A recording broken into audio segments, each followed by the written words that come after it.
630-pound Lisa Sellers is drawing rapidly closer to a disabling existence just like Paul.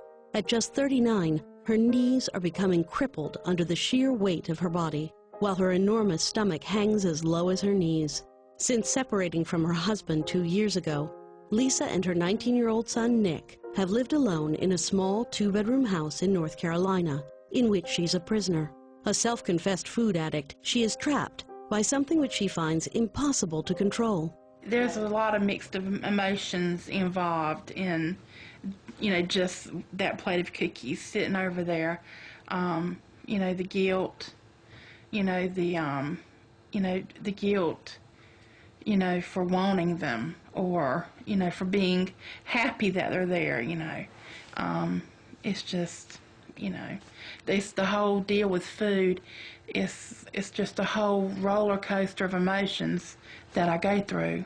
I have noticed that I guess she gets a little more excited than, say, I would about eating a bag of cookies coming to the house. They're gone in a pretty short amount of time, or just any type of junk food that you can just have between meals and stuff and just snack on. She gets a little overboard with it.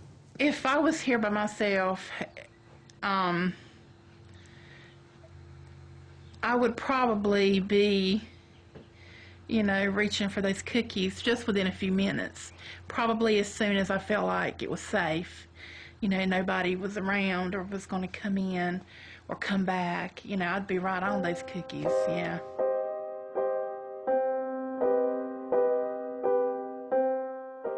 I remember growing up, my mother, she liked sweets.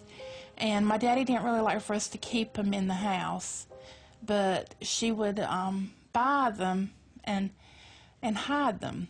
She had a little hiding place in the closet, and anyway, I knew where it was, and I would go sneak in there and get some. The way that we are brought up, even before we're born, the food that our mother eats, the food that we're exposed to in infancy, and the habits we learn through our childhood all influence how we eat and how we perceive food as an adult.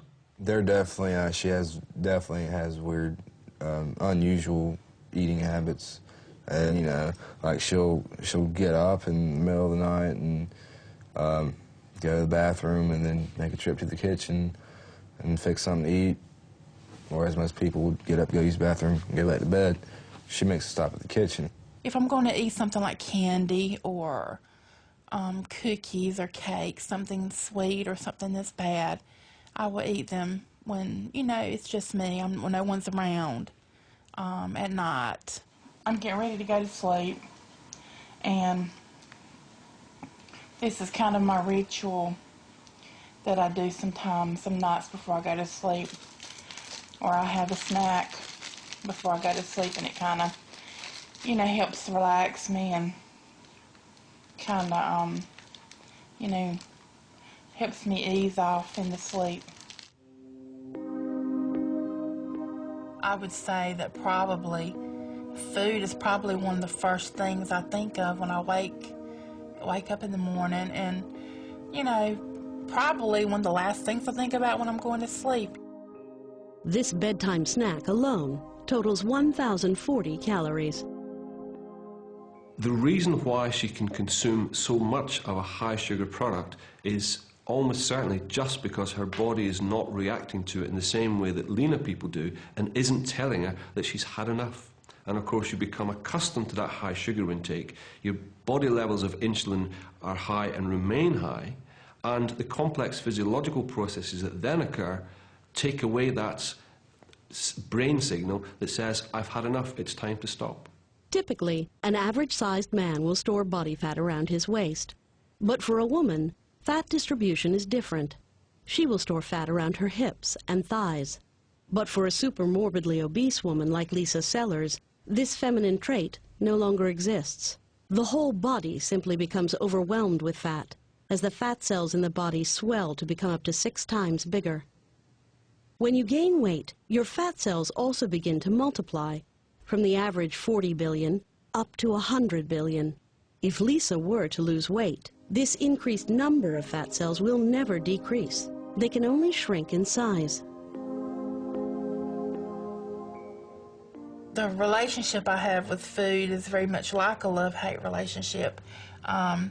It's like when I'm eating, I feel almost, euphoric. I love the taste of the food and, everything about it, about eating. But afterwards, I feel like I've done something wrong. I feel guilty about it, and that depresses me, brings me way down. There was someone who was close to me who had a problem with drugs one time, and I used to be very, I guess I had really hard feelings toward her about that. But then, I realized one day that we're really no different. She gave up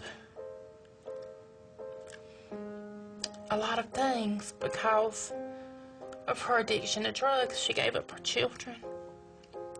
But then I realized that I'm no different because I've given up my health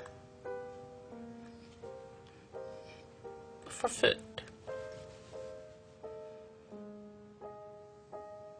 I say, how can I judge her? Because I'm the same. Like any addict, Lisa will do anything to get her next hit, even if that means forcing her young son to feed her chocolate habit, which, alone, has the potential to make her gain a pound every day.